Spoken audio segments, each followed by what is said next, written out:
السلام علیکم ورحمۃ اللہ وبرکاتہ۔ الحمد للہ رب العالمین والعاقبۃ للمتقین والصلاة والسلام علی سید الانبیاء والمرسلین وعلی آلہ واصحابہ الطیبین الطاہرین، اما بعد فاعوذ باللہ من الشیطان الرجیم، بسم اللہ الرحمن الرحیم۔ تلک الرسل فضلنا بعضهم على بعض منهم من کلم اللہ ورفع بعضهم درجات، صدق اللہ العظیم۔ غوث اعظم بمن بے سرو ساما مددے، قبلہ دین مددے، کعبہ ایمان مددے، انتظار کرم تستمن عینی را، اے خدا جو خدا بینو خدا دا مددے۔ بگردہ بے بلا افتاد کشتی، ضعیفانو شکستہ را تو پشتی، بحق کے خواجہ عثمان ہارون، مدد کن یا معین الدین چشتی، مدد کن یا معین الدین چشتی، مدد کن یا معین الدین چشتی۔ انتہائی احترام و عقیدت کے ساتھ اپنے اور ساری کائنات کے مرکز عقیدت حضور رحمت عالم تاجدار عرب و عجم، انیس بے کساں چارہ ساز درد منداں، ہم غریبوں کے غمگسار، ہم فقیروں کی ثروت، شہریار ارم تاجدار حرم نوبہار شفاعت، حضور قائد المرسلین طٰہٰ و یاسین جناب احمد مجتبیٰ محمد الرسول اللہ صلی اللہ تعالی علیہ وآلہ وصحبہ وبارک وسلم کی بارگاہ بے کس پناہ میں جس طریقے سے پڑھاؤں، بلند آواز سے میرے ساتھ مل کر پڑھیں۔ الصلاۃ والسلام علیک یا رسول اللہ، الصلاۃ والسلام علیک یا نبی اللہ، الصلاۃ والسلام علیک یا حبیب اللہ، وعلی آلک و اصحابک یا نور اللہ، صلی اللہ تعالی علیہ وسلم۔ سب سے اولا و اعلیٰ ہمارا نبی، سب سے بالا و اعلیٰ ہمارا نبی، اپنے مولا کا پیارا ہمارا نبی، دونوں عالم کا دولہا ہمارا نبی، سب چمک والے اجلوں میں چمکا کیے، اندھے شیشوں میں چمکا ہمارا نبی، جس نے ٹکڑے کیے ہیں قمر کے وہ ہے نور وحدت کا ٹکڑا ہمارا نبی، سارے اچھوں میں اچھا سمجھیے جسے ہے اس اچھے سے اچھا ہمارا نبی، سارے اونچوں میں اونچا سمجھیے جسے ہے اس اونچے سے اونچا ہمارا نبی، اور کون دیتا ہے دینے کو منہ چاہیے، دینے والا ہے سچا ہمارا نبی، اور غم زدوں کو رضا مشدہ دیجئے کہ ہے بے کسوں کا سہارا ہمارا نبی۔ الحمدللہ ہر سال کی طرح امسال بھی سواد اعظم اہل سنت و جماعت کی عالمگیر تحریک سنی دعوت اسلامی کے زیر اہتمام میلاد مصطفیٰ صلی اللہ علیہ وآلہ وسلم کے موقع پر جو 12 روز ہر سال ہمارے پروگرامات ہوتے تھے، اس کا آج دوسرا یہ پروگرام ہے، دوسری یہ محفل ہے، اور ہم سب اپنے آقا و مولا قائد المرسلین محمد الرسول اللہ صلی اللہ تعالی علیہ وآلہ وصحبہ وبارک وسلم کی بارگاہ بے کس پناہ میں خراج عقیدت پیش کرنے کے لیے حاضر ہیں۔ ہم لوگ بے پناہ خوش نصیب ہے کہ اللہ تبارک و تعالی نے ہمیں ایسا رسول اور ایسا نبی عطا فرمایا کہ اور انبیاء کرام میں اللہ نے چیدہ چیدہ انفرادی طور پر جو خصوصیات عطا فرمائی تھی وہ بدرجہ کمال بدرجہ اتم اللہ نے ہمارے ایک نبی کی ذات میں جلوگر فرما دیا۔ ہمارے آقا صلی اللہ علیہ وآلہ وسلم اللہ کی بارگاہ میں سب سے زیادہ عزت والے اور مکرم ہیں۔ ہر نبی کو اللہ نے عزت عطا فرمائی، لیکن جتنی عزت مصطفیٰ جان رحمت کو اور جتنا اکرام ان کا ہے، اللہ کی بارگاہ میں وہ مقام اور مرتبہ کسی کو نصیب نہ ہو سکا۔ چونکہ یہ ہماری محفلیں مصطفیٰ جان رحمت کی شان، شوکت اور عظمت کی اس لیے منعقد کی جاتی ہے تاکہ ہمیں اللہ کے رسول کی عظمت اور بزرگی کی معرفت نصیب ہو، اور ہمیں پتہ چلے کہ ہم کس رسول کا کلمہ پڑھتے ہیں۔ ہر نبی شان والے ہیں، ہر رسول شان والے ہیں، لیکن جس نبی کا کلمہ ہم پڑھتے ہیں وہ شان ایک انفرادی شان ہے۔ مثال کے طور پر اللہ نے ہمارے آقا علیہ السلام کو یہ مقام عطا کیا، یہ شان عطا کی کہ اللہ نے پورے قرآن میں کسی کی جان کی قسم یاد نہیں فرمائی۔ اللہ نے اپنی پوری مخلوق میں، پوری کائنات میں کسی کی جان کی قسم یاد نہیں فرمائی سوائے ایک ہستی کے۔ اللہ تعالیٰ میرے آقا علیہ السلام کی جان کے متعلق فرماتا ہے، لعمرک، اے محبوب تمہاری جان کی قسم۔ آپ غور فرمائیں، محبوب کی جان کی قسم یاد کی جا رہی ہے، چونکہ وہ عمر ہے، لیکن کثرت استعمال کی بنیاد پر پیش کی جگہ زبر کا استعمال آیا ہے، اور یہاں پر معنی یہ پیدا ہو رہے ہیں کہ آپ کی بقا کی قسم، آپ کی جان کی بقا کی قسم۔ آپ اندازہ فرمائیں، اسی لیے تو امام اہل سنت نے بھی جب قسم کا تذکرہ فرمایا تو جان کو بقا کے معنی میں لیا، کہتے ہیں ہے کلام الہی میں شمس الضحیٰ تیرے چہرے نور فضا کی قسم، قسم شب تار میں راز یہ تھا کہ حبیب کی زلف دو تا کی قسم۔ میرے پیارے آقا صلی اللہ علیہ وآلہ وسلم کے پیارے دیوانوں، اگلے شعر میں فرماتے ہیں کہ وہ خدا نے ہے مرتبہ تجھ کو دیا، نہ کسی کو ملے نہ کسی کو ملا۔ وہ خدا نے مرتبہ تجھ کو دیا، نہ کسی کو ملے نہ کسی کو ملا، کہ کلام مجید نے کھائی شہا تیرے شہر و کلام و بقا کی قسم۔ یہاں بقا سے مراد اسی آیہ کریمہ کی طرف اشارہ ہے جس میں اللہ نے محبوب کی جان کی قسم یاد فرمائی۔ کوئی کائنات میں ایسا نہیں جس کی جان کی قسم اللہ نے یاد فرمائی ہو سوائے مصطفیٰ جان رحمت صلی اللہ علیہ وآلہ وسلم کے۔ اس کے بعد آپ دیکھیں اللہ اکبر، صرف جان کی قسم یاد نہیں فرمائی بلکہ فرمایا قاف والقرآن المجید۔ قاف، اللہ تعالیٰ فرماتا ہے قاف، اس سے مراد قاضی ایاز رحمت اللہ تعالیٰ علیہ لکھتے ہیں کہ امام جعفر صادق فرماتے ہیں یہاں قاف سے مراد قلب مصطفیٰ جان رحمت ہے۔ محبوب آپ کے دل کی قسم، یعنی صرف آپ کی جان کی قسم نہیں بلکہ آپ کے دل کی قسم۔ اس کے بعد پورے قرآن میں اللہ نے جس سے بھی خطاب کیا کس طرح خطاب فرمایا، اللہ اکبر، سب اللہ کے بندے ہیں، سب اللہ کے بندے ہیں، اور اللہ نے جس سے بھی کلام فرمایا، خطاب فرمایا، بحیثیت بندہ کلام اور خطاب فرمایا۔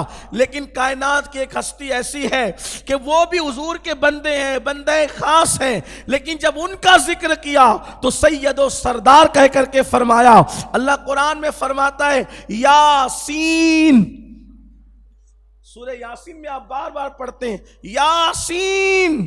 یاسین کا مطلب امام جعفر صادق ارشاد فرماتے ہیں، اس کی تفسیر یہ ہے اے سید، اے سردار، اپنے بندے کو جو سید و سردار کہہ کر پکارے، یہ مرتبہ اگر اللہ نے کسی کو دیا ہے تو اللہ نے ہمارے نبی آمنہ کے لال کو عطا فرمایا۔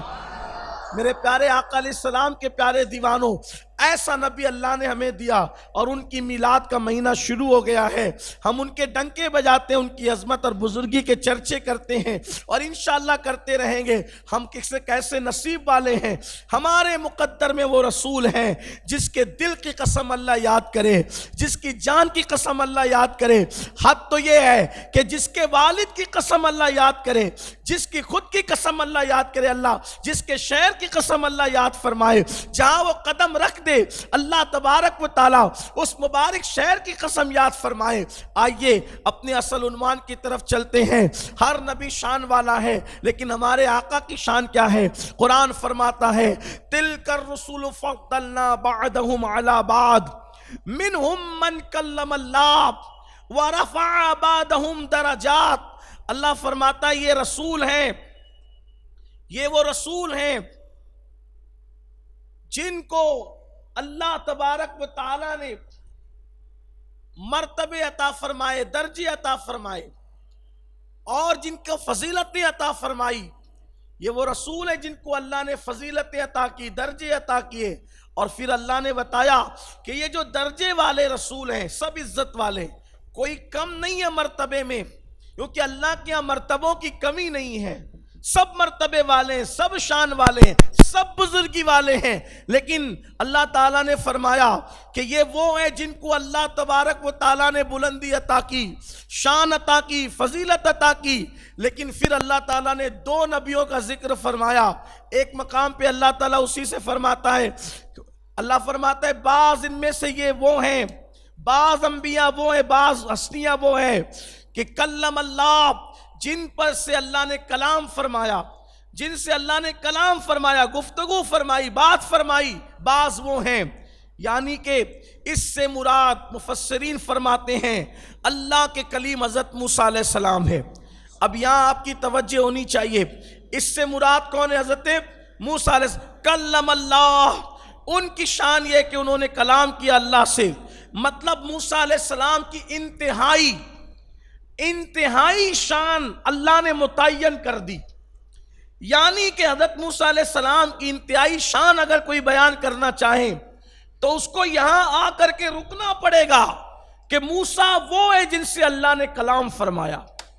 بعد کی ساری فضیلتیں اس سے پہلے ہیں، فضیلتوں کی انتہا ہے کہ اللہ نے ان سے کلام فرمایا، اس لیے کہ قرآن نے متعین کر دیا، تعین کر دیا ان کے مقام کا کہ شان موسیٰ یہ ہے کہ ان سے اللہ نے کلام فرمایا۔ اب اگر کوئی یہ کہے کہ حضرت موسیٰ نے اللہ کو دیکھا تو یہ مبالغہ ہوگا اور یہ شان سے بڑھانا ہوگا۔ بات سمجھ میں آتی ہے؟ یعنی اللہ نے متعین کیا، اس تعینہ مقام سے اب جو بھی بڑھائے گا وہ گناہ کرے گا، جرم کرے گا، اللہ پر افتراء کرے گا، اسلام پر افتراء کرے گا، کذب کرے گا، جھوٹ بولے گا، جس کو اسلام جو ہے وہ پسند نہیں کرتا۔ کیوں؟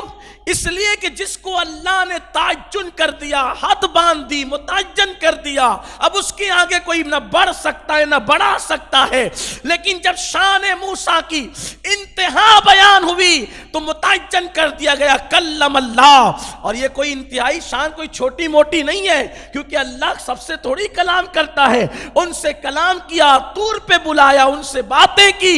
لیکن قرآن جب میرے نبی کی، آپ کے نبی کی، جن کا ہم کلمہ پڑھتے ہیں، میلاد والے مصطفیٰ کی بات بیان فرمائی تو حد متعین نہیں کی، حد کا تعین نہیں کیا، بلکہ فرمایا وَرَفَعَ بَعْضَهُمْ دَرَجَاتٍ، اور بعض وہ ہیں جس کو اللہ نے درجوں بلند کیا۔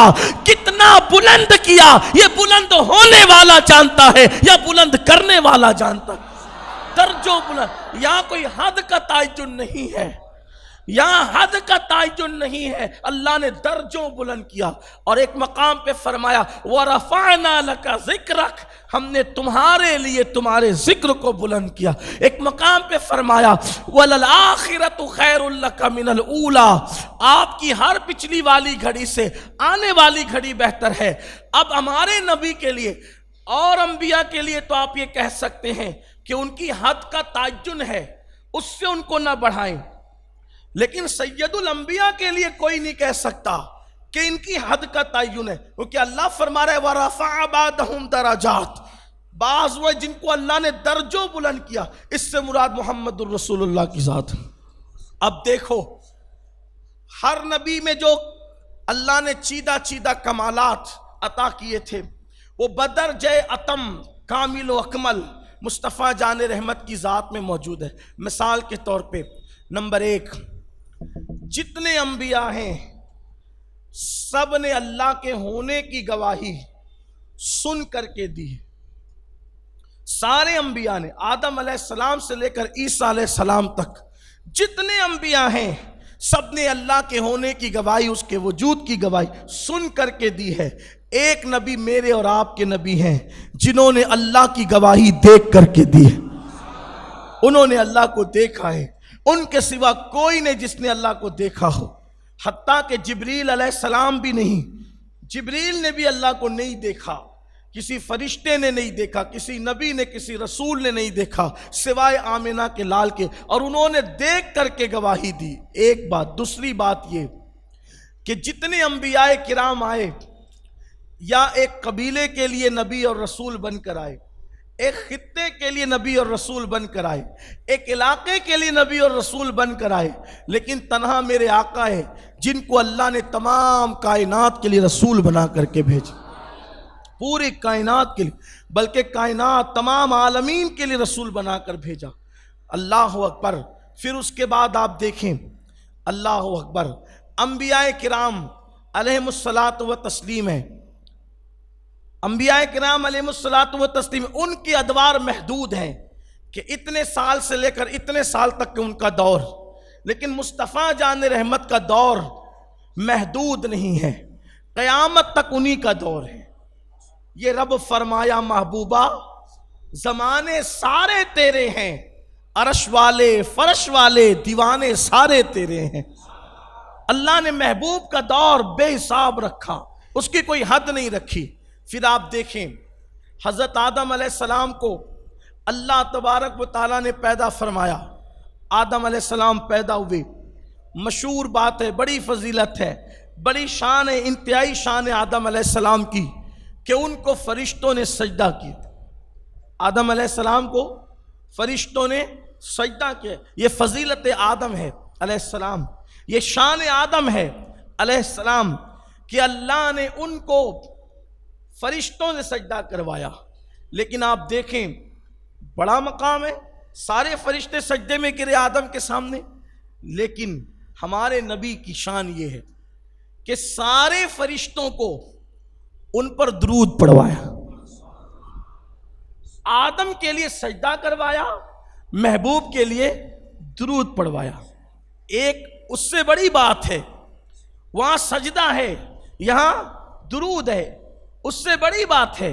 اور ایک بات اس میں ایڈ کر سکتے ہیں آپ، اور کرنا چاہیے، کہ آدم علیہ السلام کو سجدہ کرایا کچھ دیر کے لیے، ایک متعینہ مدت کے لیے، پہلے سجدے میں نہیں تھے، پھر گئے، پھر اٹھ گئے، لیکن اپنے نبی کی بات آئی تو متعینہ مدت کے لیے درود نہیں پڑھایا کہ ایک دن پڑھو، 2 دن پڑھو، 4 دن پڑھو، بلکہ کیا فرمایا؟ ان اللہ وملائکتہ یصلون علی النبی، مضارع کے ساتھ کہا جا رہا ہے کہ نبی پر اللہ اور اس کے فرشتے درود بھیجتے ہیں۔ کب سے بھیج رہے ہیں، کب تک بھیجتے رہیں گے، نہ ابتدا کوئی جانتا ہے نہ انتہا کوئی جانتا ہے۔ کتنی بڑی بات ہے، وہاں صرف سجدہ ہے، بڑی بات ہے وہ بھی، لیکن یہاں درود ہے، اور پھر درود میں بھی مدت کا تعین نہیں۔ تیسری بات، جب اللہ سجدہ کرنے کا حکم دیتا ہے فرشتوں کو، جب اللہ فرشتوں کو سجدہ کرنے کا حکم دیتا ہے تو آدم کو فرشتے سجدہ کر رہے تھے تو ساتھ اللہ نہیں ہے سجدہ کرنے میں، اللہ سجدہ کرنے میں ساتھ، توجہ ہے آپ کی، یہ اپنے نبی کی شان۔ جب فرشتے آدم کو سجدہ کر رہے تھے تو سجدے میں ساتھ اللہ، کیونکہ یہ شان الوہیت کے خلاف ہے، اللہ کسی کو سجدہ نہیں کرتا، وہ کسی کو سجدہ نہیں کرتا، وہ کسی کو سجدہ نہیں کرے گا، وہ کسی کو سجدہ نہیں کر سکتا، کیونکہ وہ اللہ ہے، وہ وحدہ لا شریک ہے۔ تو سجدہ کس نے کیا؟ صرف مخلوق نے، صرف فرشتوں نے کیا۔ مگر قربان جب محبوب پر درود پڑھنے کی اور بھیجنے کی بات آئی تو آدم کے لیے کہا کہ فرشتوں صرف تم سجدہ کرو، محبوب کے لیے کہا میں بھی درود بھیجتا ہوں، تم بھی درود بھیجو۔ دیکھا یہ شان ہے محمد الرسول اللہ کی، مصطفیٰ جان رحمت کی شان یہ، اسی لیے تو حضور نے فرمایا انا قائد المرسلین ولا فخر، کہ میں تمام انبیاء کا سردار اور قائد ہوں، لیکن یہ بات میں فخر سے نہیں کہتا۔ حضور علیہ السلام نے جب جب بھی بات کہی نا تو اس کے بعد یہ فرمایا ولا فخر۔ آپ نے جب فرمایا سارے انبیاء میرے پرچم کے نیچے ہوں گے، میں فخر نہیں کرتا۔ جب میں نے اس کی شرح میں حضور تاج الشریعہ کا کلام دیکھا تو مجھے بہت خوبصورت بات لگی۔ انہوں نے شرح فرماتے ہوئے کیا لکھا، کیا فرمایا کہ آپ نے کہا میں انبیاء کا سردار ہوں، میں فخر نہیں کرتا، انبیاء میرے جھنڈے کے نیچے ہوں گے قیامت کے دن، فخر نہیں کرتا۔ فخر نہیں کرتا؟ حضور کیوں فخر نہیں کرتے؟ یہ بات تو فخر کی ہے، یہ بات تو فخر کی ہے کہ انبیاء کسی کے جھنڈے کے نیچے ہوں، اور آقا فرماتے میں اس میں فخر نہیں کرتا۔ تو بھئی فخر کے لیے یہ بات ہے قابل فخر، لیکن کرتے نہیں فخر۔ وجہ لوگوں نے بہت سی تشریحات کی، لیکن مجھے یہ بات ان کے کلام سے سمجھ میں آئی، آپ اس کو سمجھیں۔ دیکھیے ایک بچہ ہے، اگر وہ ممبئی چلا جائے، ممبئی جانے کی اس کی حیثیت اور اوقات میں وہ ممبئی چلا جائے تو وہ ممبئی جانے پر ہی فخر کرے گا کہ آج میں ممبئی آ گیا، ٹھیک۔ لیکن روزانہ جس شخص کا دبئی آنا جانا اس سے بڑا معاملہ ہو، اگر وہ کبھی ممبئی جائے گا تو کیا وہ ممبئی جانے پہ کبھی فخر کرے گا؟ بولیں آپ، مطلب کیا کہ جس کی جو حیثیت نہیں اور اس کو مل جائے تو وہ اس پہ فخر کرے، لیکن اس سے بڑی حیثیت ہے تو وہ اس پہ فخر نہیں کرتا۔ حضور کیا فرماتے؟ میں نبیوں کا سردار ہوں، اس پہ فخر نہیں کرتا۔ انبیاء میرے جھنڈے کے نیچے ہیں، اس پہ فخر، حالانکہ ہے قابل فخر بات، کیوں نہیں کرتے؟ اس لیے کہ یہ ان کے لیے قابل فخر بات نہیں ہے، ان کے لیے، کیونکہ ان کا مرتبہ اس سے بڑا ہے۔ انبیاء فخر کریں کہ ان کو محمد کا جھنڈا مل گیا، محمد الرسول اللہ کے پرچم تلے انبیاء فخر کرے۔ حضور کہتے ہیں میں فخر نہیں کرتا، قائد المرسلین انہیں فخر نہیں کرتا، کیونکہ وہ تو محبوب رب العالمین ہے۔ جو محبوب رب العالمین ہے یقیناً بات قابل فخر ہے، لیکن فخر ان کے لیے جو پرچم تلے آ جائیں، فخر ان کے لیے جن کو پرچم مصطفیٰ مل جائے صلی اللہ علیہ وسلم۔ اب یہاں پرچم کی بات آئی تو ایک بات عرض کروں، ہر سال ربیع الاول شریف میں کچھ بھائیوں کو یہ لگتا ہے کہ عاشقان رسول پرچم لگاتے ہیں تو یہ جھنڈا نہیں لگنا چاہیے، پھر اس پر لوگ اخبار میں لکھتے بھی ہیں، کوئی تقریروں میں بولتے بھی ہیں۔ میں آپ سے کہنا چاہتا ہوں کہ جھگڑے فساد کی بات نہیں ہونا چاہیے، اسلام امن کا مذہب ہے اور امن کی بات ہونی چاہیے۔ میں کہتا ہوں کہ پرچم سے لوگوں کو نفرت کیوں ہے؟ پرچم تو صرف دنیا میں نہیں ہے بلکہ پرچم تو آخرت میں بھی ہے، اور رسول اللہ کا پرچم لواء الحمد تو آخرت میں بھی، حضور فرماتے ہیں سب میرے جھنڈے کے نیچے ہوں گے۔ تو یہاں حضور کے جھنڈے کا نشان بھی تو ہمارے پاس ہونا چاہیے، گھروں کے اوپر وہ لگنا بھی چاہیے تاکہ لگے کہ ہم رسول اللہ کے غلام ہیں۔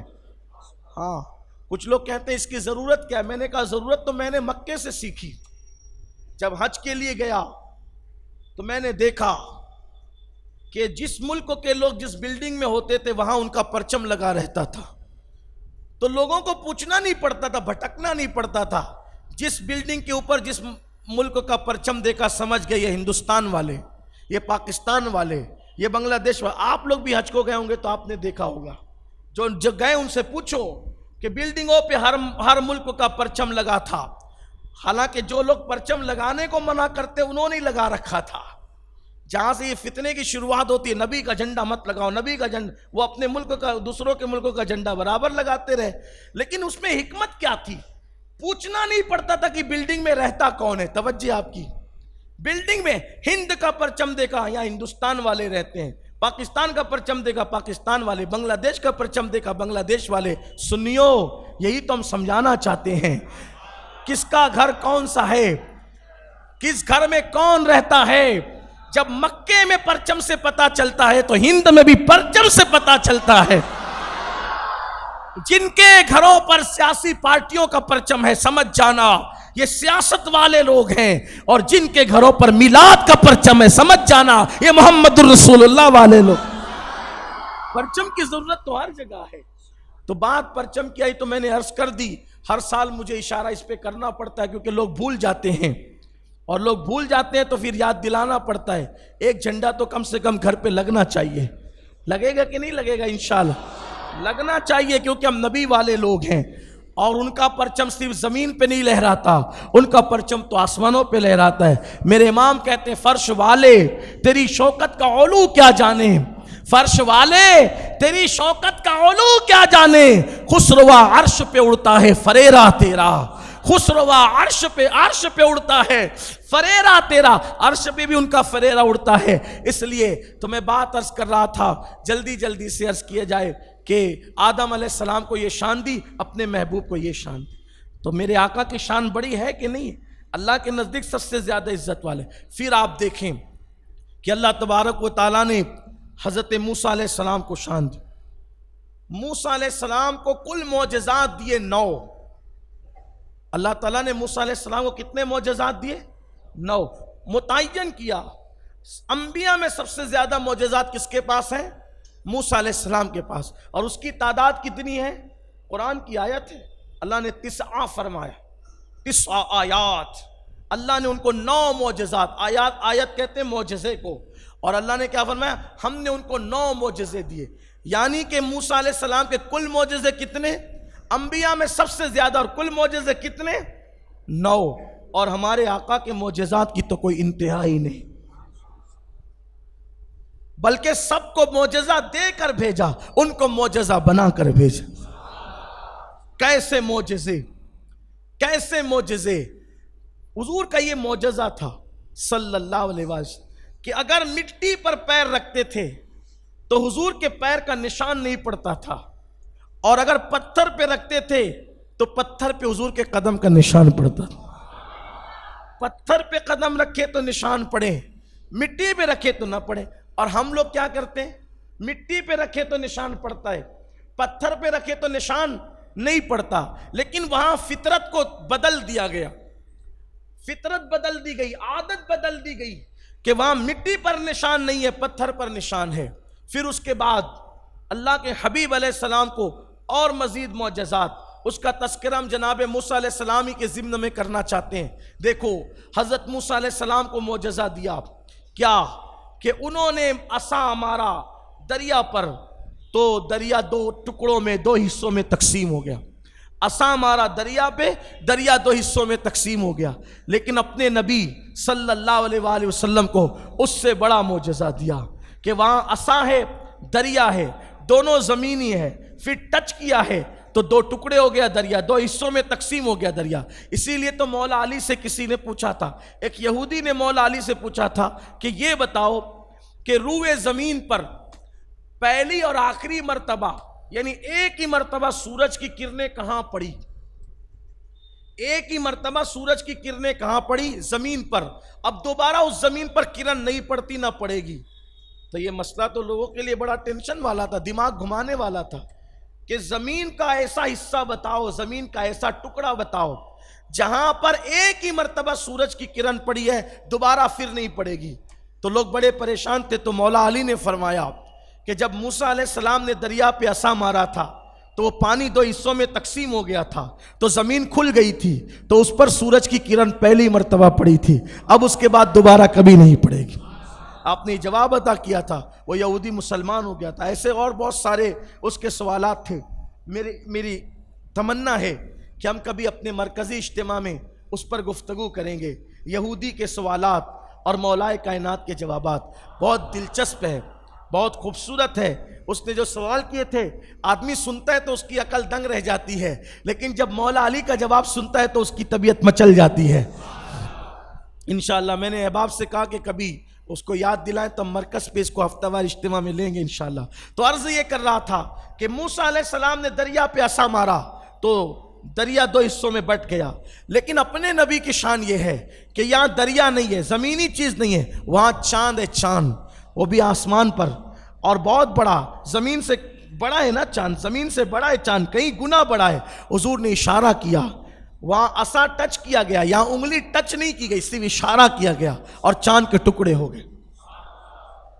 اسی لیے تو ہم کہتے ہیں اپنے مولا کی یہ بس شان عظیم، جانور بھی کرے جن کی تعظیم، سنگ کرتے ہیں ادب سے تسلیم، پیڑ سجدے میں گرا کرتے ہیں، اور مائے شک گشتہ کی صورت دیکھو، مائے شک گشتہ کی صورت دیکھو، کانپتے مہر کی رجعت دیکھو، مصطفیٰ پیارے کی قدرت دیکھو، کیسے اعجاز ہوا کرتے ہیں، کیسے اعجاز ہوا کرتے ہیں. یہ اپنے نبی کی شان صلی اللہ علیہ وآلہ وسلم. پھر آپ دیکھیں حضرت موسیٰ علیہ السلام کو یہ معجزہ دیا کہ ان کے پاس جب قوم پانی کا سوال کرنے کے لیے، پانی کا مطالبہ کرنے کے لیے آئی، تو آپ نے عصا کو پتھر پہ مارا تو کیا ہوا؟ عصا کو پتھر پہ مارا تو پتھر سے پانی کے چشمے جاری ہو گئے.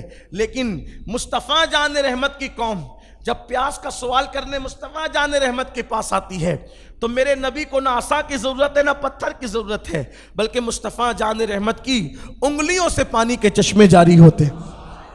انگلیاں ہیں فیض پر، ٹوٹے ہیں پیاسے جھوم کر، ندیاں پنجابے رحمت کی ہے جاری واہ ہوا. یعنی انبیاء کرام میں اور انفرادی طور پہ جو خصوصیات ہیں وہ ساری اجتماعی طور پہ محمد الرسول اللہ میں موجود ہیں، اور بدرجہ اتم موجود ہے، بدرجہ اکمل موجود ہے، بدرجہ اتم موجود ہے، آوت موجود ہے، افضل موجود ہے. اللہ اکبر کی شان کے ساتھ ہے کہ وہاں عصا زمین پتھر پہ مارا جاتا ہے تو پانی کے چشمے نکلتے ہیں، نہ یہاں عصا ہے نہ یہاں پتھر ہے، بلکہ انگلیوں سے. کیونکہ پتھر جو ہے وہ زمین کی جنس سے ہے، اس سے تو پانی نکلا ہی کرتا ہے، پتھر سے پانی نکلتا ہی ہے.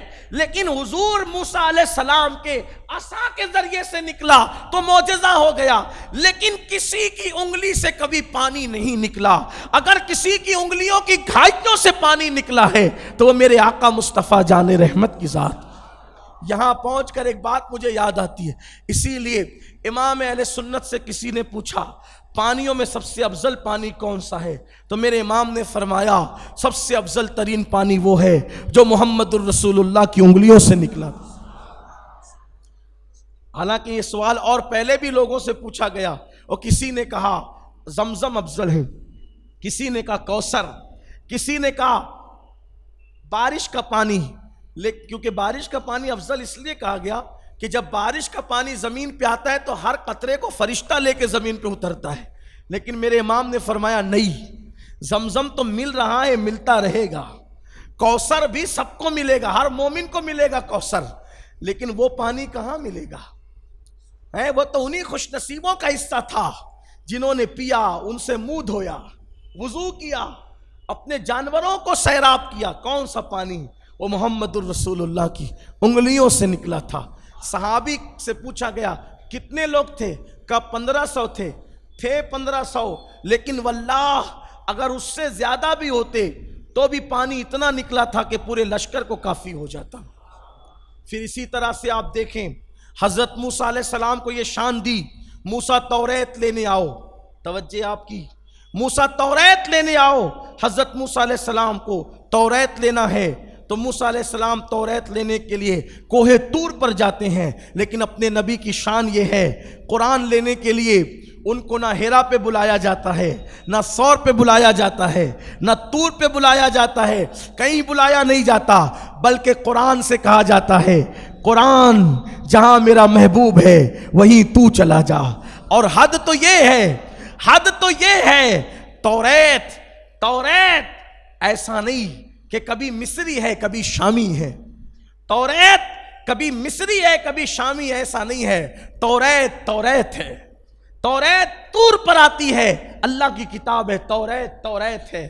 توریت کو نہ آپ شامی کہہ سکتے ہیں نہ مصری کہہ سکتے ہیں، مگر یہ قرآن ہے. محبوب جہاں ہے، اگر محبوب بدر میں ہے تو قرآن بدر آ رہا ہے. محبوب احد میں ہے، قرآن احد آ رہا ہے، محبوب خندق کھود رہے ہیں، قرآن خندق میں آ رہا ہے، محبوب خیبر میں ہے، قرآن خیبر میں جا رہا ہے، جہاں جہاں محبوب ہے وہاں وہاں قرآن جا رہا ہے۔ حد تو یہ ہے اگر محبوب بستر عائشہ پہ آرام کر رہے ہیں تو قرآن بستر عائشہ پہ بھی آ رہا ہے۔ کوئی اندازہ کرے تو اپنے نبی کی شان کا، کوئی اندازہ کرے تو اپنے نبی کی مقام کا۔ کلام الہی جہاں محبوب ہے وہاں جا رہا ہے، کلام الہی جہاں محبوب ہے وہاں جا رہا ہے۔ اور حد یہ ہے کہ بستر عائشہ پہ محبوب ہے تو کلام الہی وہاں بھی جا رہا ہے۔ اور پھر نہ انجیل نہ توریت، آپ نہ اس کو شامی کہہ سکتے نہ مصری کہہ سکتے، کیونکہ ایک زمانہ مصر میں گزارا موسیٰ علیہ السلام نے، ایک زمانہ شام میں گزارا، نہ وہ مصری ہے نہ شامی ہے۔ مگر قرآن بعض صورتیں مکی ہیں، بعض صورتیں مدنی ہیں، بعض صورتیں مکی ہے، بعض صورتیں مدنی ہے۔ قرآن کلام الہی مکی مدنی کب سے ہونے لگا اور کیسے ہوا؟ لوگوں نے پوچھا کہ قرآن مکی مدنی کیسے ہوا؟ تو کسی نے جواب دیا جو مکے میں نازل ہوا مکی ہے، جو مدینے میں نازل ہوا مدنی ہے۔ ہم نے کہا نہیں، اکثر مفسرین اس کا انکار کرتے ہیں کہ جو مکے میں نازل ہوا وہ مکی نہیں، جو مدینے میں نازل ہوا وہ مدنی نہیں۔ کہا پھر مکی مدنی کیسے؟ تو کہا جب تک نبی مکے میں رہے، مکے میں نازل ہونے کی وجہ سے قرآن کی صورتیں مکی نہیں ہیں، جب تک رسول اللہ مکے میں رہے اس وقت تک جتنی صورتیں آئی وہ سب مکی ہے، چاہے پھر وہ کہیں نازل ہوئی، مکے میں نازل ہو یا مکے کے باہر۔ آپ کو کی توجہ میں اسی پہ لانا چاہتا ہوں، حضور کی عظمت سمجھو۔ لوگ ابھی تک بک رہے ہیں کہ وہ ہماری طرح ہے، ہم کہتے ہیں وہ تو موسیٰ و عیسیٰ کی طرح بھی نہیں ہے، ان کی شان تو ان سے بھی بلند ہے، وہ تمہاری طرح لوم چلانے والوں کی طرح وہ کیا ہو سکتے ہیں، پان کی دکان چلانے والوں کی طرح وہ کیا ہو سکتے ہیں۔ معاذ اللہ، جس کی بیوی پنچایت بٹھا کر کے جس سے طلاق کا مطالبہ کر رہی ہو وہ اس کی طرح کیا ہو سکتے ہیں، جو ادھر ادھر جرائم کرتے ہوئے پکڑے جائیں وہ ان کی طرح کیا ہو سکتے ہیں۔ ارے طور پر جو خدا سے باتیں کرتے ہیں وہ موسیٰ بھی میرے محبوب کی طرح نہیں ہے تو کوئی ان کی طرح کیسے ہو سکتا ہے؟ مکے میں قرآن، مکۃ المکرمہ میں قرآن نازل ہوا، اس لیے وہ مکی نہیں ہے، بلکہ جب تک نبی مکے میں رہے، چاہے قرآن مکے میں آیا چاہے مکے کے باہر آیا، وہ قرآن کی صورت مکی ہے۔ اور جب حضور مدینہ منورہ چلے گئے تو مدینے میں نازل ہونے کی وجہ سے صورت مدنی نہیں ہے۔ اگر حضور مدینہ ہجرت کر کے گئے، بعد میں قرآن اگرچہ مکے میں آیا، اب وہ مکی نہیں ہے بلکہ اب وہ صورت مدنی ہے، اگرچہ مکے میں نازل ہوئی۔ وجہ یہ ہے محبوب، ہمیں مکہ اور مدینہ کیا، ہمیں تو تیری ذات پیاری ہے۔ جب تک تو مکی کہلایا قرآن کی صورتیں بھی مکی ہو گئی، اور جب تو مدنی کہلایا تو قرآن کی صورتیں بھی مدنی ہو گئی۔ یہ ہے نبی کی شان۔ پھر اس کے بعد دیکھیں آپ، اللہ اکبر، مصطفیٰ جان رحمت کی شان کیا ہے۔ حضرت موسیٰ علیہ السلام اللہ سے دعا کرتے ہیں، کیا دعا کرتے ہیں؟ رب اشرح لی صدری ویسر لی امری واحلل عقدۃ من لسانی یفقہوا قولی۔ موسیٰ کہتے ہیں اللہ میری زبان کی گیرا کھول دے اور میرے لیے شرح صدر فرما دے، میرے سینے کو کشادہ کر دے۔ موسیٰ مانگ رہے ہیں میرا سینہ کشادہ کر دے، محبوب نے مانگا نہیں۔ قرآن کہتا ہے الم نشرح لک صدرک، محبوب ہم نے تمہارے لیے تمہارا سینہ، ہم نے تمہارے سینے کو کشادہ نہیں کر دیا، ہم نے تمہارے لیے شرح صدر نہیں کر دیا۔ اس کے بعد حضرت موسیٰ کہتے ہیں اللہ میرے بھائی کو میرا وزیر بنا دے، اے اللہ میرے بھائی کو میرا، سورہ طٰہٰ کی آیت ہے میرے ذہن سے نکل رہی آیت کریمہ، اللہ میرے بھائی کو میرا وزیر بنا دے، میرے بھائی کو میرا وزیر بنا دے۔ کیوں؟ تاکہ وہ میرا بوجھ اٹھا سکے۔ کیا کہا؟ میرے بھائی کو میرا وزیر بنا دے تاکہ وہ میرا بوجھ اٹھا سکے۔ موسیٰ کا بوجھ کون اٹھائے گا؟ بولو کون اٹھائے گا؟ ان کے بھائی حضرت ہارون علیہ السلام۔ موسیٰ کا بوجھ کون اٹھائے گا؟ ان کے بھائی ہارون علیہ السلام، اور میرے نبی کو اللہ فرماتا ہے وَوَضَعْنَا عَنْكَ وِزْرَكَ، اے محبوب جس بوجھ نے تیری پیٹھ توڑ دی تھی، کیا وہ تیرا بوجھ ہم نے نہیں اٹھا لیا؟ موسیٰ کا بوجھ بھائی اٹھا رہا ہے، محمد الرسول اللہ کے بوجھ کے بارے میں قدرت کہتی ہے کہ ہم نے تمہارا بوجھ نہیں اٹھا لیا، تمہارا بوجھ ہلکا نہیں کر دیا۔ یہ ہے شان مصطفیٰ صلی اللہ علیہ وسلم، اپنے نبی کی شان۔ ایک دن حضرت موسیٰ ہی نے پوچھ لیا، حضرت موسیٰ علیہ السلام نے پوچھ لیا اللہ یہ بتا کہ میں کلیم ہوں۔ موسیٰ علیہ السلام پوچھتے ہیں اللہ یہ بتا میں کلیم ہوں اور وہ حبیب ہے، میں کلیم ہوں وہ حبیب ہے، مولا کلیم اور حبیب میں فرق کیا ہے؟ کلیم اور حبیب میں فرق کیا ہے؟ میرے شہر کے لوگ اتنی خاموشی سے کبھی حضور کی شان نہیں سنتے۔ کلیم اور حبیب میں فرق کیا ہے؟ حضور کے متعلق حضرت موسیٰ علیہ السلام پوچھے، اللہ بتا رہے فرق کا موسیٰ کلیم اور حبیب میں فرق یہ ہے کہ کلیم 40 دن تک اعتکاف کرتا ہے وادی سینا میں، تور کی وادی میں 40 دن تک اعتکاف کرتا ہے، اور اس کے بعد کہتا ہے ذرا اپنا آپ دکھا، تو کلیم کو کہا جاتا ہے لن ترانی، تو نہیں دیکھ سکتا، اور حبیب وہ ہے جو سر سے لے کے پیر تک چادر ڈال کر سویا رہتا ہے، اور فرشتوں کو بلکہ فرشتوں کے سردار کو بھیج کر کے کہا جاتا ہے محبوب کو اٹھاؤ دولہا بناؤ اور کہنا اللہ تیرا مشتاق ہے، اللہ تیرا، یہ حبیب کی شان ہے۔ کلیم جو خود دیکھنا چاہے اور منع کر دیا جائے، اور حبیب سو رہا ہے اور بلایا جائے اور کیا کہہ کے بلایا جائے ہم آپ کے مشتاق ہیں، ہمیں اشتیاق ہے آپ کا، ہمیں اشتیاق ہے آپ کا، ہماری رحمتوں کو انتظار ہے آپ کا، اشتیاق ہے آپ کا، آئیے تشریف لائیے۔ جبریل کو بھیجا جاتا ہے کہ دولہا بنا کر کے لاؤ۔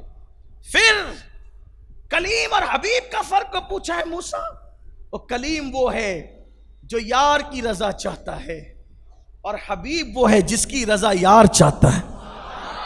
خدا کی رضا چاہتے ہیں دو عالم، خدا چاہتا ہے رضائے محمد۔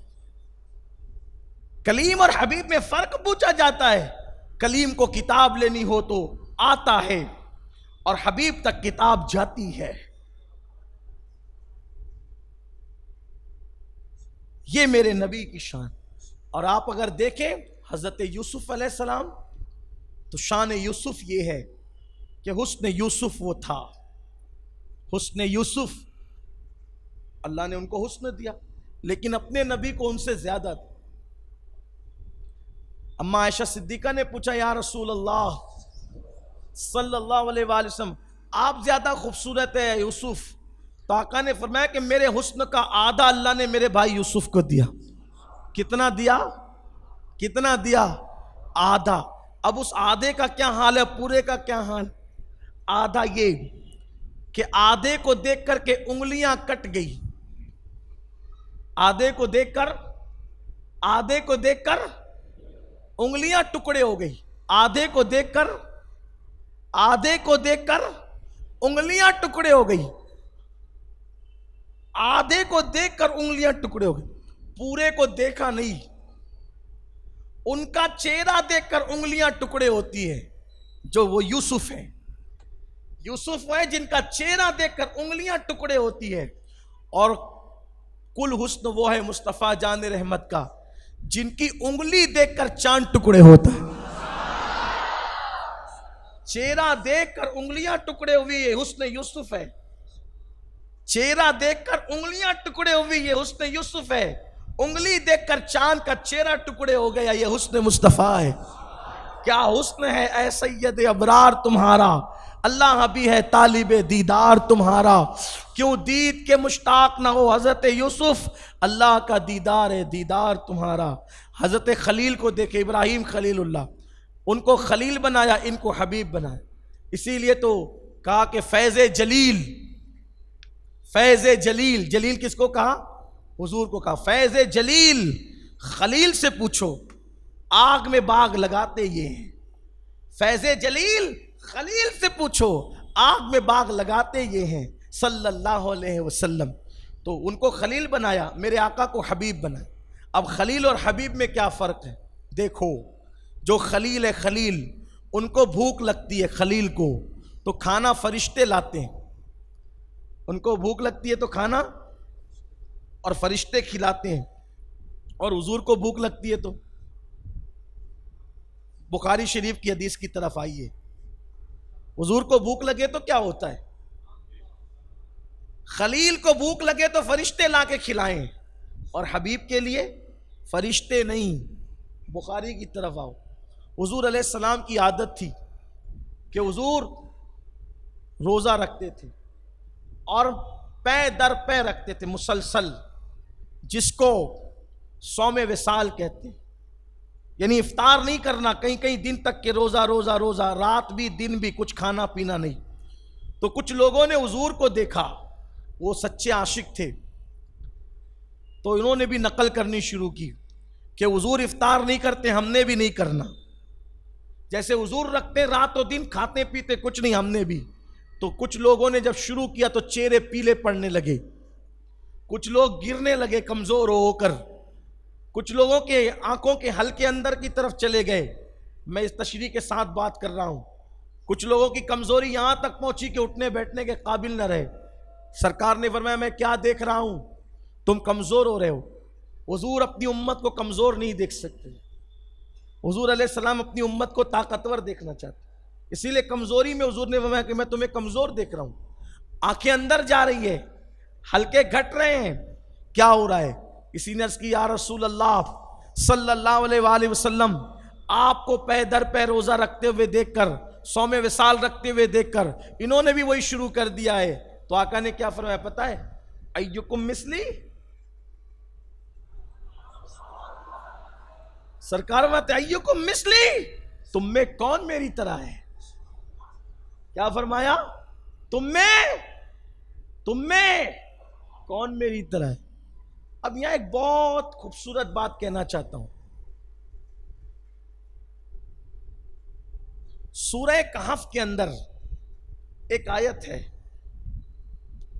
سورہ کہف کے اندر ایک آیت ہے، قل انما انا بشر مثلکم. اے محبوب آپ فرما دیں کہ میں تمہاری طرح ایک بشر ہوں. اے محبوب اس پہ بھی اپنا ایمان ہے، بولو اس پہ بھی اپنا. لیکن بات ذرا سوچنا، غور کرنا، یہ کہاں کے لیے اللہ نے فرمایا؟ اے محبوب آپ فرما دے کہ میں تمہاری طرح بولو میں تمہاری طرح بشر ہوں، میں تمہاری طرح بشر ہوں. یہ فرمایا. کس نے فرمایا؟ اللہ نے قرآن میں فرمایا. آپ کہیں ان سے، محبوب آپ ان سے بولیے کہ میں تمہاری طرح بشر ہوں. قرآن حدیث ایک دوسرے کے خلاف نہیں ہے. قرآن حدیث ایک دوسرے کے، یعنی جو قرآن کہے گا وہی حدیث کہے گی، اور جو حدیث کہے گی وہی قرآن کہے گا. دونوں میں ٹکراؤ نہیں ہے.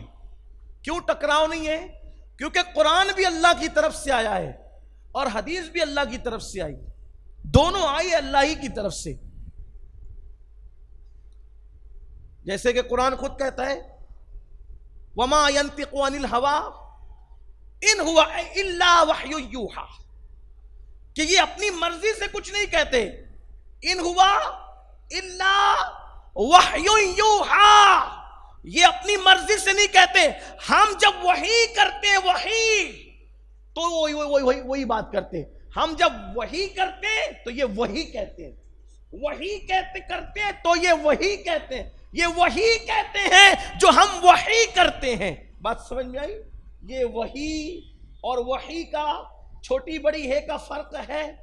وحی اور وحی، جب وحی آتی ہے تو حضور وحی بولتے ہیں. ٹھیک بات سمجھے؟ مالیگاؤں والوں کو تو اردو کی ضرورت نہیں ہے، نہیں تو ہمارا بچہ مالیگاؤں میں اردو جانتا ہے. گہوارہ ہے نا، علم ادب کا گہوار، شعر شاعری کی زمین ہے ماشاءاللہ. ہم وحی کرتے تو قرآن بھی وہیں سے آیا اور حدیث بھی. تو دونوں ایک دوسرے کے خلاف. فرق اتنا ہے کہ قرآن وحی متلو ہے اور حدیث وحی غیر متلو ہے. یہ آپ بار بار سنتے رہتے علماء سے, علماء آپ کو سمجھانے کی کوشش کرتے ہیں. پھر ایسا کیوں کہ ایک مقام پہ کہا جا رہا ہے کہ کہو میں تمہاری طرح بشر ہوں, اور ایک مقام پہ کہا جا رہا ہے ایکم مثلی, تم میں کون میری طرح ہے. بات یہ, اب یہاں میں آپ کا تھوڑا سا ٹائم لوں گا, 1-2 منٹ کا. بات سمجھنا, آج یہ مسئلہ حل ہونا چاہیے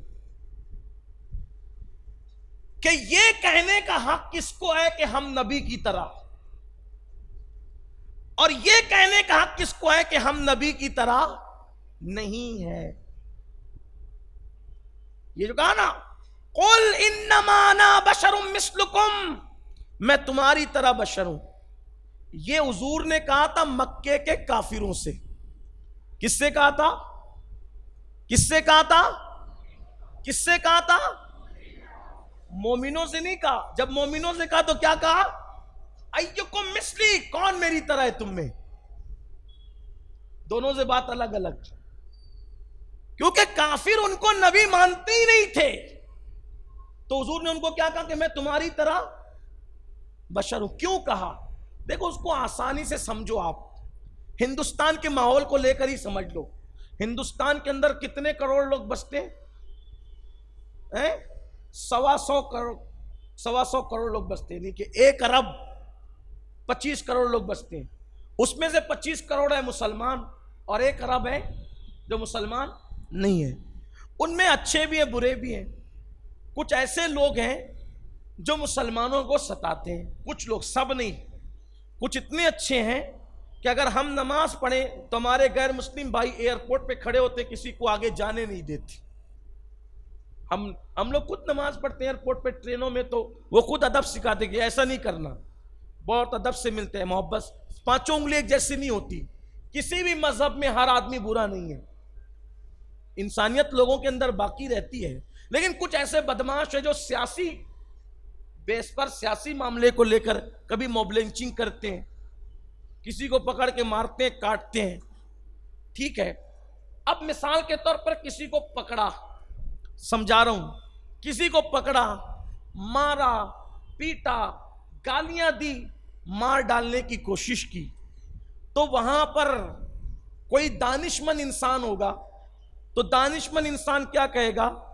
ارے مسلمان سمجھ کے رحم نہیں کرتا اس پر, تو کم سے کم انسان سمجھ کر تو رحم کر, یہ تیری طرح انسان ہے.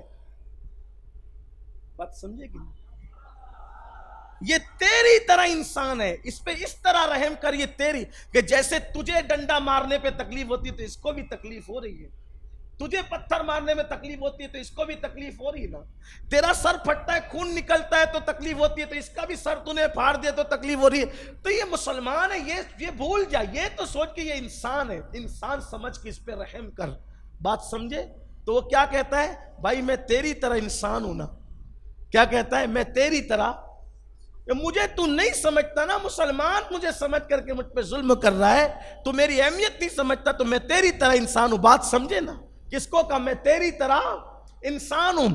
بلا تمثیل. اب آئیے مکے کی زمین پہ, مکے والے پتھر مارتے ہیں, مکے والے زخمی کرتے ہیں, مکے والے خون بہاتے ہیں, مکے والے تکلیف پہنچاتے ہیں, مکے والے بیٹیوں کا طلاق کروا دیتے ہیں, مکے والے 3 سال تک شاب ابی طالب میں قید کر دیتے ہیں, مکے والے سوشل بائیکاٹ کرتے ہیں.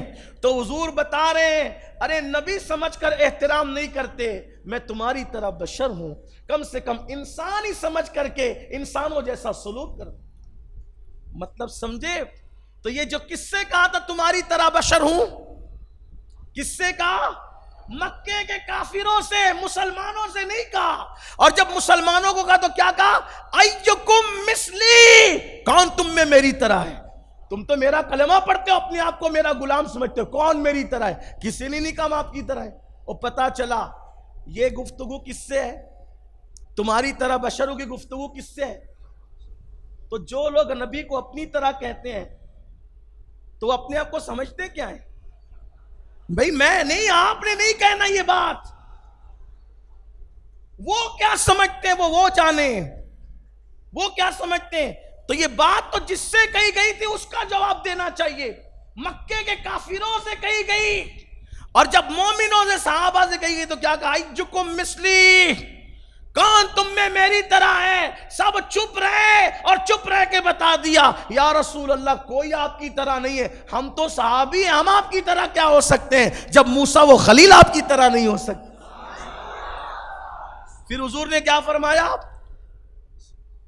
پھر حضور نے جو فرمایا، اب یہ بات آتی ہے، آقا فرماتے ہیں میں اپنی راتیں میرے اللہ کے ساتھ گزارتا ہوں، میں اپنی راتیں اپنے اللہ کے ساتھ گزارتا ہوں، اور پھر فرمایا وہ مجھے کھلاتا بھی ہے وہ مجھے پلاتا بھی ہے، خلیل کو بھوک لگتی ہے تو کھلانے کے لیے فرشتے آتے ہیں، اور حبیب کو بھوک لگتی ہے تو خدا ان کو خود کھلاتا ہے خود پلاتا ہے، اور وہ اپنی راتیں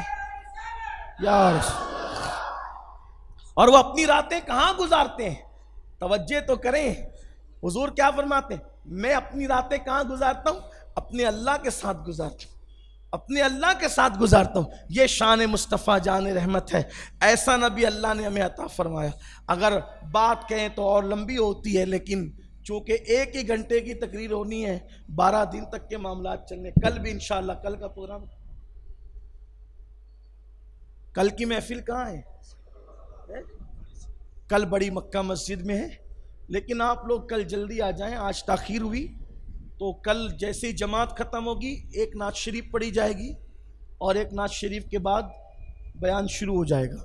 یعنی ہماری کوشش یہ ہے کہ 9:30 بجے تک، 9:45 بجے تک کے پروگرام ختم ہو جائے، کیونکہ عشاء آج کل جلدی ہو رہی ہے، تو جلدی سے پروگرام ختم ہو جائے تو آپ اپنے گھروں کو چلے جائیں تو اچھا رہے گا۔ تو آپ لوگوں نے عشاء وہیں پڑھنا ہے، مکہ مسجد میں عشاء پڑھیں۔ تو کل انشاءاللہ فقیر قادری رہے گا، پھر پرسوں سے لے کر کے مزید 4 دن اور ہمارے مفتی مرکزی صاحب ہوں گے، مفتی امتیاز صاحب ہوں گے، مفتی راشد صاحب ہوں گے، حضرت مولانا حافظ غفران صاحب ہوں گے، پھر 4 دن کے بعد پھر لگاتار انشاءاللہ میلاد شریف کے لیے آپ کے ساتھ میں حاضر رہوں گا انشاءاللہ۔ لیکن ایسا نہیں کہ جس میں میں رہوں اسی میں آپ رہیں، ایسا نہیں ہونا چاہیے۔ میں رہوں یا نہ رہوں، ذکر رسول سننے کے لیے آپ لوگوں کو تشریف لانا ہے انشاءاللہ۔ آپ سے گزارش ہے، چاند نظر آ چکا، برکت والا مہینہ شروع ہو چکا، آپ روزانہ 1000 مرتبہ آقا علیہ السلام پہ درود شریف پڑھیں، روزانہ پڑھیں۔ یہ 12 دنوں میں 12,000 بار کا عدد پورا کریں۔ آپ کہیں گے ارے باپ رے باپ کتنا ٹائم لگے گا 1000 بار پڑھنے میں؟ کوئی ٹائم نہیں لگے گا۔ آپ صلی اللہ علیہ وآلہ وسلم، یہ سب سے مختصر درود شریف ہے۔ کیا؟ صلی اللہ علیہ وآلہ وسلم، صلی اللہ علیہ وآلہ وسلم، صلی اللہ علیہ وآلہ، سب سے مختصر درود شریف۔ 2 منٹ لگتا ہے 100 بار پڑھنے میں۔ 100 بار پڑھنے میں کتنا منٹ لگتا ہے؟ 1000 بار پڑھنے میں کتنا؟ 20 منٹ۔ جو رسول پوری زندگی ہمارے لیے دعائیں کرتے رہے، رو رو کر کے مغفرت ہمارے لیے مانگتے رہے، کیا اس رسول کے لیے ہم روزانہ میلاد میں بھی 20 منٹ نہیں نکال سکتے؟ بالکل نکالنا ہے۔ آسان طریقہ بتاتا ہوں، ایک دم آسان بتا دوں، ایک دم آسان۔ عشاء کی نماز پڑھ کے بیٹھ جاؤ، نعت بھی سنتے رہو، بیان بھی سنتے رہو، اور آپ کی زبان بھی چلتی رہے اور آپ کا تسبیح کا بٹن بھی چلتا رہے، تو انشاءاللہ تبارک و تعالی جتنی دیر میں محفل ختم ہوتی ہے آپ 1000 سے زیادہ بار درود شریف پڑھ لیں گے انشاءاللہ۔ محمود غزنوی کے انتقال کے بعد کسی نے برسوں بعد جب ان کی قبر کھلی تو لوگوں نے دیکھا کہ ان کا کفن بھی میلا نہیں ہوا تھا، تو کسی نے معلوم کرنے کی کوشش کی کہ وجہ کیا ہے، تو معلوم یہ پڑا کہ وہ بادشاہ ایسا بادشاہ تھا کہ اس وقت تک وہ سوتا نہیں تھا جب تک 1000 مرتبہ میرے آقا پہ درود نہیں پڑھ لیتا۔ تو آپ کو عادت پڑ جائے گی انشاءاللہ ان دنوں میں درود شریف پڑھنے کی، تو میلاد شریف جانے کے بعد بھی آپ 1000 مرتبہ درود، 500 مرتبہ درود شریف کی۔ 20 منٹ لگتا ہے میرے بھائی، ہم ایک چائے پینے جاتے ہیں ہوٹل پہ تو بھنکس کرتے ہوئے ہم گھنٹوں گزار دیتے ہیں. اخبار لے کر کے بیٹھتے ہیں تو پورا چاروں پیج کا اخبار چاٹ ڈالتے ہیں. تو میں سمجھتا ہوں کہ ہمیں درود شریف اگر ہم پڑھتے ہیں، آقا علیہ السلام فرماتے ہیں جو دنیا میں جتنا کثرت سے مجھ پہ درود پڑے گا وہ قیامت کے دن اتنا زیادہ مجھ سے قریب رہے گا. تو درود شریف کی عادت بنائیں ان دنوں میں. ماشاءاللہ 24 گھنٹے مرکز پر جو اپنی محفل درود جاری رہتی ہے، تو 12 لوگ، کم سے کم 12 لوگ ہر وقت موجود رہتے ہیں. پھر آپ لوگ آتے رہتے تو شامل ہوتے رہتے ہیں، اس میں بھی شریک ہوں. ساتھ ہی ساتھ صدقہ کثرت سے کریں ان دنوں. حضور کی طرف سے صدقہ کریں، یتیموں کا، غریبوں کا، بیواؤں کا خیال رکھیں. اپنے گھروں پر کچھ نہ کچھ تھوڑی بہت اپنی حیثیت کے مطابق لائٹ وغیرہ، چراغا وغیرہ کریں، روشنی کریں. دیکھیے آپ سوچتے ہوں گے کہ یار یہ اس پہ اتنا زور کیوں دیتے ہیں. کچھ چیزیں رہتی ہیں بظاہر چھوٹی، لیکن اس سے کام بڑے ہوتے ہیں. جیسے جب ان دنوں آپ کے گھروں پہ چراغا اور روشنی ہوگی تو مسلم غیر مسلم، اپنے بیگانے، بچے بڑے سبھی، یار کیوں لائٹنگ کیوں لگی، روشنی کیوں ہے. تو پھر کوئی بتائے گا کہ نبی کی میلاد کا مہینہ. تو میلاد کا ذکر ہوا کہ نہیں ہوا؟ اب نبی کی میلاد، تو پھر نبی کون؟ اب کون تو پھر لوگ جستجو میں لگتے ہیں. تو کون؟ تو اپنا نبی تو ہے ہی بے مثال. تیرے تو وصف عیب تناہی سے ہے بری، حیراؤں میرے شام میں کیا کیا کہوں تجھے. کہہ لے گی سب کچھ ان کے ثنا خاں کی خاموشی، چپ ہو رہا یہ کہہ کے میں کیا کیا کہوں تجھے. لیکن رضا نے ختم سخن اس پہ کر دیا، خالق کا بندہ خلق کا آقا کہوں تجھے. تو یہ روشنی، چراغاں، یہ سب ہونا چاہیے. کچھ لوگ ایسا سوچتے ہیں فضول خرچی ہے. میں کہتا ہوں کیوں ایسی دقیانوسی باتیں کرتے ہو، غصے میں کیوں لاتے ہو، کیوں بری بات کرتے ہو، کیوں فضول خرچی ہے. بولے ایک چراغ پہ، ایک لائٹ پہ کام چلتا ہے تو دوسرا نہیں. میں نے کہا اپنے دل پہ ہاتھ رکھ کر بول کہ تیرے گھر میں کتنی لائٹ ہے، تیری مسجد میں کتنی لائٹ ہے. اپنی مسجد میں دیکھو کتنی ہے. آفتاب رسالت کی کرنوں سے جگمگا رہی ہے. کتنی لائٹ ہے، گنتے رہ جاؤ. بولو ایک پر بھی کام چلے گا کہ نہیں چلے گا؟ بولو چلے گا نا. ایک لگے گی، ایسا ہوگا کہ لوگوں کی نماز نہیں ہوگی، ذکر اذکار نہیں ہوں گے، سب ہوگا نا. تو اتنے کیوں جلائے؟ ایک میں بھی کام چل سکتا تھا، اتنے کیوں جلائے؟ اور کہا نمازیوں کے اکرام میں، نمازیوں کے احترام میں، نمازیوں کی سہولت کے لیے. میں نے کہا میرے عزیز، جب نمازیوں کے لیے اتنی لائٹیں لگائی جا سکتی ہے تو جو نماز لے کر کے آیا اس کے احترام میں بھی تو لگ سکتی ہے. لگانا چاہیے. بات ہے اکرام کی، احترام کی. پھر جو لوگ کہتے ہیں نا ایک پہ کام چلتا ہے تو اتنی لائٹنگ ہے، کیوں اتنی پاور جلے گی، اتنی فضول خرچی ہوگی. میں کہتا ہوں کہ آپ اپنے مدرسے کا جب جلسہ کرتے ہو تو اس میں بھی تو پورا محلہ جگمگاتا ہے نا میرے بھائی. آپ کیوں ایسی بات کر بھول کیوں جاتے ہو؟ تمہارا جھوٹے کا قوت حافظہ بڑا کمزور رہتا ہے. کیوں آپ کرتے ہو اتنی لائٹ جلسہ کرتے وقت؟ کہا کہ نہیں، اگر اندھیرے میں جلسہ کریں گے تو لوگ اپنی بے عزتی سمجھیں گے. دیکھو ہمیں بلایا اور راستے میں لائٹ بھی نہیں لگائی. تو ہمارے مہمانوں کی عزت اور ان کی اکرام کے لیے کرتے ہیں. میں نے کہا تیرے مہمان کے لیے کرنا جائز ہے، آمینہ کے لال کے لیے کیوں نہیں؟ اکرام کی بات ہے، عزت کی بات ہے، تعظیم کی بات ہے. اور پھر آپ کو بتاؤں کہ ہمارے بزرگوں نے ایسا کیا. صلاح الدین ایوبی کے بہنوئی بادشاہ ابو المظفر جب حضور کی میلاد کی محفلیں کرتے تھے، ہم لوگ تو اب وہ اہتمام کر بھی نہیں پاتے. ہم لوگ وہ اہتمام نہیں کر پاتے جو ہمارے بڑوں نے کیا. جب وہ محفلیں کرتے تھے تو جتنے علماء محفل میں آتے تھے سب کے لیے نیا لباس، سب کو تھالے بھر بھر کر کے شاہی انعام و اکرام. ہم تو صرف مٹھائی پر، نان کھٹائی پر، شیرنی پر اکتفا کرتے ہیں، لیکن وہ لوگ اتنا وسعت کر، جس کو اللہ نے جتنا نوازا تھا. اور پھر مشعلیں رات بھر جلتی رہتی تھی، اور اکرام میں، محبوب کے اکرام میں جلسے ہوتے تھے، تعریف ہوتی تھی. بلکہ 1924 سے پہلے تک مکۃ المکرمہ میں بھی رات کو شب میلاد میں مشعلیں جلائی جاتی تھی. اور حتیم کعبہ سے لے کر مولود النبی تک، حضور جہاں ولادت حضور کی ہوئی تھی وہاں تک کے جلوس جاتا تھا. اس کو اپنی آنکھوں سے دیکھنے والے کون ہیں پتہ ہے؟ بہت سارے بزرگوں میں تو سب ہیں ہی، لیکن شاہ ولی اللہ محدث دہلوی ہے۔ شاہ ولی اللہ کہتے ہیں ایک مرتبہ میں مکے میں تھا اور میلاد النبی کا مہینہ آ گیا، تو میں محفل میلاد میں شریک ہوا، تو میں نے دیکھا کہ آسمان سے انوار برس رہے تھے، میں نے انوار برستے دیکھا، لیکن میں یہ فرق نہیں کر سکا کہ یہ برستے ہوئے انوار میں ماتھے کی آنکھوں سے دیکھ رہا ہوں یا دل کی آنکھوں سے دیکھ رہا ہوں، لیکن نبی کی میلاد کی محفل پہ میں نے انوار برستے دیکھا ہے۔ کون کہہ رہا ہے؟ یہ ولی اللہ محدث ہے، یہ مولوی نہیں ہے کوئی چھوٹا موٹا مسجد کا، یہ مجدد کا باپ ہے، ابو المجدد، ابو المحدث، اور خود بھی محدث ہے، خود بھی مجدد ہے، کوئی معمولی انسان نہیں ہے۔